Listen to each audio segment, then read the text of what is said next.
Hi and welcome to my channel. You're watching Amrita's Space. So after a long time I'm traveling by flight, and this time it's from Bengaluru to Bhubaneswar, which takes almost 2 hours. We were supposed to get into the airport at 7 a.m. but we were at 8, which is why we had to run to our boarding gates. And finally and thankfully we were able to make it just on time. Wishing all of us a very happy journey, we head towards Bhubaneswar. This journey is special because this is the very first time I'm traveling towards north of India, and even more exceptional because we are going to be visiting the most sacred Dham, Puri Jagannath, of course, and it is believed that the Lord himself resides here for the betterment of the devotees. Okay, so now we have arrived at Bhubaneswar airport and the landing was pretty smooth, all thanks to the Air India crew. After deboarding, we started looking into different travel options. Then we felt that online cab facility would be the best to avail. The driver seemed to be really nice, and hence we booked him for a day to cover different places such as Lingaraj Temple, Khandagiri and Udayagiri caves and Ashok Pillar.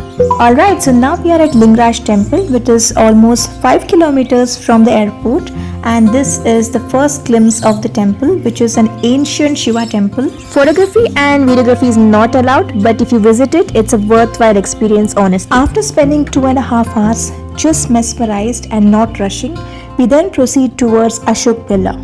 So, for people who don't know, this is the first ever Ashoka Stupa that erected after the Kalinga War. While some people also say this as a replica, an important thing to note that the top 4 lions is the national emblem of India. The place is now preserved for tourist attractions and upholding our culture. Just below the Shanti Stupa, you will see a small Mata Rani temple. If you wish to give some offerings, you may go ahead. But be mindful of the scams that go on in the name of Bhakti. Due to extreme humid weather and time constraints, we are skipping the Khandagiri caves for next time. On the way, we stopped nearby a cafe where the boys ordered coffee, which looked fancy of course but was pretty bland. After an hour's drive, we finally reached Puri, where our stay was actually booked. The boys are in flight mode already, as you can see. Looks like we have entered the city. Now we are directly going to get into our stay. After taking a small nap, we then decided to take a round around the city. Jagannath Temple was almost 2 kilometers from our stay, so we relied completely on the local autos over there. Late in the evening, we just set to explore the local streets, and we have planned to take the darshan around 11 p.m. because I heard that the crowd gets subsidized around this time. And we have got some time, so we thought of loafing around the streets. I picked some of the stuffs to take back home. You'll see a lot of shops around who are actually manufacturers and have been doing this wooden toy work since 30 to 40 years. Then I proceeded to purchase the Nirmalya packet, which is a sun-dried Mahaprasad of Sri Jagannath Ji. In our language, we call this as penori, which is made up of pure cow ghee, so I thought of picking few of them for us. Alrighty, so 15 minutes early, which is still good. Now we are going to be standing in the line. Photography is not allowed inside the premises, so I'm going to be just taking few glimpses outside the temple. Even though at night it took us 4 hours to complete the darshan, best time to avail darshan is either early in the morning or late at night. See, there are no special darshan as such to get into the temple, but if someone comes promising you for a darshan in exchange of money, please don't fall for that scam. Now, why I'm saying this, because the pandas or pandits might leave you at the max near the scantorium, but after that you have to merge with normal public and there would be a lot of pulling and pushing. You might not get to see the devotee well and all of that. Rather than that, pick a odd time, stay well connected and just merge to the crowd and just go with the flow and take it sportively. You would definitely have a nice darshan. Now, that's the definition of yatra, isn't it? Inside the temple, you might find the intense pressure of pushing and pulling and chaos because everyone wants to see the deity, right? And there could be a bottleneck. But don't worry, just go with the flow, take it sportively, don't complain, because it's said that, this pulling and pushing is not intentional, but it is just the Leela of Kanaji himself, just to check the tolerance of people or devotees. Keep in mind, when you're entering through the lion's gate, you'll find a black color stone which is known as Yamshila. You can step on it when you get into the scantorium, but if you're coming from the same gate, ensure you don't step on it, as it is believed that all the good karmas you earned will go to Yamrajji himself. Each entrance of the temple has different significance to it. For example, Singh Dwar or Lion's Gate is known for spiritual liberation. Ashwa Dwara or Horse Gate is known for coming out of worldly attachments. Vyagra Dwara or Tiger's Gate is known for doing right karma and righteousness. Lastly, the Hasti Dwara, which symbolizes prosperity. It is mandatory that once you're done with the darshan, you have to have Mahaprasad, which you get inside the temple in Anand Bazaar, as it is believed that Mahalakshmi herself comes here and decides the quantity of the prasad, and it will only reach those people who has to have it. Or you can think in this way, if your name is written in that, then the prasad will be yours.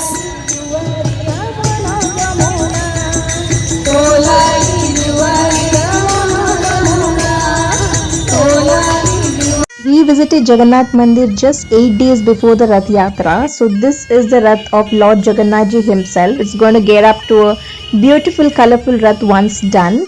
Backside and front side you will see two more Rath which is standing. I think I do not record the other one, but these are for Balram and Subhadra Ji. Can you believe it's 3 am in the morning and the nightlife is just on full lit mode? Essentials and basics are easily available here, so nothing to worry. The boys are in full swing mode as they are done with the darshan of Jagannath Ji. So this is their merry-go dance going back home. Super tired, gonna catch up good sleep now. Meet you next day.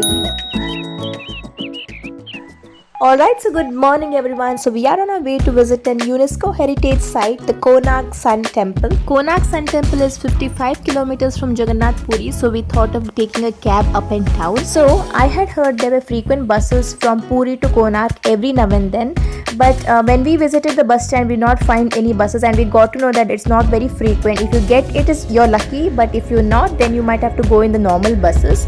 Normal buses are good during the favorable weather, but here it's already humid and very hot, so it's very difficult to travel in bus, so we opted for cab. Alrighty, so now we are at Konark Sun Temple at the entrance. If you want to see the full video of Konark Sun Temple, the detailed one with all the explanation, then you'll have it in my same channel in a different vlog. You can go ahead and click on it. Although the temple was dedicated to sun god himself, but there is no worship that's going to happen in form or kind over here, because some say that the sun god himself was cursed, and some people say that there was a king who jumped from the dome of the temple, which made the temple unholy, and there was no resuming of holy practices in this temple. Outside the temple you see a lot of stores selling iconic pieces of the Sun Temple over here. Place is huge, you can aram se verify here, but you ensure you visit on the weekdays for hassle-free experience. Greeneries are all around the corner, the washrooms are clean, but only option for food is very limited. After visiting this Konark Sun Temple, I would say that this is a must visit for someone who is visiting Jagannath Puri as well, because this place holds so much of ornamented architecture which is so rich in culture, and our India is not less than anything else. Now we are heading back to the room now. We have roughly 1.5 hour journey. We will not be able to make it up to the flag changing ceremony, unfortunately. Nevertheless, we made a surprise visit to Bedi Hanuman Temple. If you know, you know who is this. Next morning, before going to the airport, we made another visit to Jagannath Puri just outside the temple, and this is how it looked early in the morning, 6 am. We lived and enjoyed every moment in Jagannath Puri, not less than any luxury resort we have ever visited. This was an amazing and a soul-fulfilling experience, and I would definitely visit again if he wishes to. With all that gratitude in my heart and mind, thanks a lot for watching my channel. I hope you like the vlog. If you like my vlog, do feel free to like, share and subscribe. If you did not like the vlog, still feel free to like, share and subscribe. I'll catch you up in the next series. Till then, take care. Bye.